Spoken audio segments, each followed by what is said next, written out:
Hey Copper Nerds, do you want to see the rest of my Druid HOARD coins? Well, too bad, or you're in luck, because here they are. Let's get into it.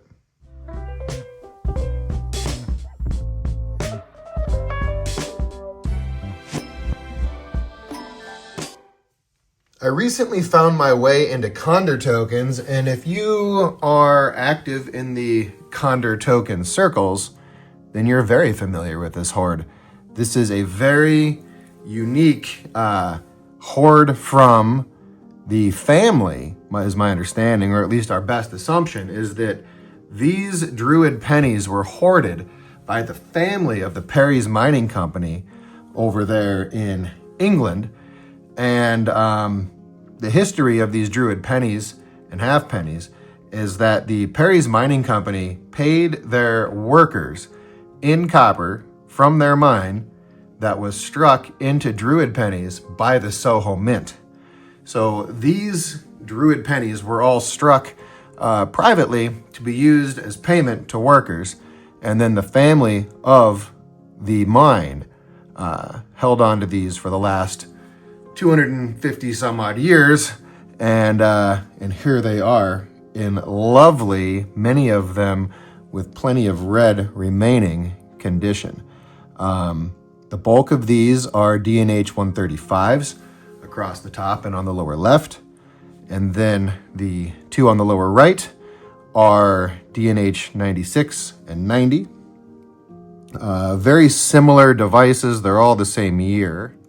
The upper two on the right were recently conserved by Jerry Bobby.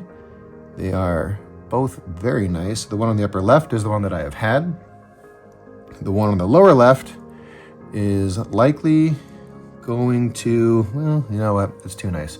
None of these are going to take up permanent residence on my desktop. I do have sort of a beater Druid penny coming that I'm going to toss on the desktop, but these are all just too nice for any kind of casual handling, carry, or use.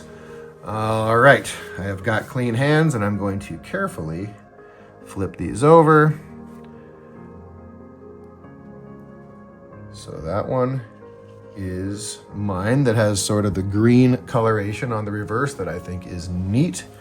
These next two, when my son Kane comes back from college for Thanksgiving, he will be able to select between that one and this one. And the other of the two goes to my father. He and I were just looking at these moments ago. He lives down the street from me, so we have coffee in the mornings and talk about coins and such. We were looking at these this morning. I really enjoy this brown one on the bottom, which is rather red on the reverse still. And then the 96, also quite red on the reverse. And the 90, plenty of red remaining on the reverse. I was discussing with Jerry Bobby how these were stored in the HOARD, and was surprised to learn that they would have been, I think he said it was like a tissue paper or paper, but these would have been laid out, in a row on paper, and then the paper would be folded over with another row laid out on top, and the paper folded over with another roll on top, so on and so forth. So these would have been stored in folded over paper since 1788, which all of these are dated 1788 through today. I'm going to flip these back over. Let's see. Yeah, they don't flip end over end like I'm accustomed to with my US coinage. And I am just not used to handling choice specimens like these. It's very interesting, and photos don't do it justice. These videos don't really do them justice. I'm going to insert some photos. In fact, let's look at some photos right now.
And in person, they're even better than what you're seeing there. If you would like to see some video of some of the cartwheel luster that these depict or display, particularly this one, you can look back at a video I made recently regarding this particular Druid Penny from the HOARD, and I have some video showing off the cartwheel luster effect on that one, but I'm going to be really careful with these. I'm being careful right now that I'm not talking over them. I am leaving them dry without any oil, which is what Jerry recommends for storage of copper coins, and just care of copper coins is not to leave them covered in oil. One quote that I'm sure he won't mind me relaying is that Jerry says oil is for salad dressing and salads. Oil is for salads, not for coins. So that is his approach. And on these choice specimens, I am going to carefully heed Jerry's advice, and we'll be storing these very carefully. And my goal is to keep these red as they pass down to the next generation in my family. But what a unique opportunity to be able to pick up late 1700s, beautifully struck copper that has still got plenty of mint red displaying on every single one of these. Some not on the obverse, but each of these on the reverse, and the top 3 on the obverse are showing original mint red color, which is super interesting. Gosh, it's just another caliber of coin that I'm not used to collecting, and these might be ruining me in terms of having developed an eye for how nice these particular specimens are. Yeah, thanks for checking this one out, you guys. I'm just sort of in awe sitting here admiring these. Just a real treasure to have these in our family's collection. Certainly hit me up in the comments, and I will catch you on the next one. Peace.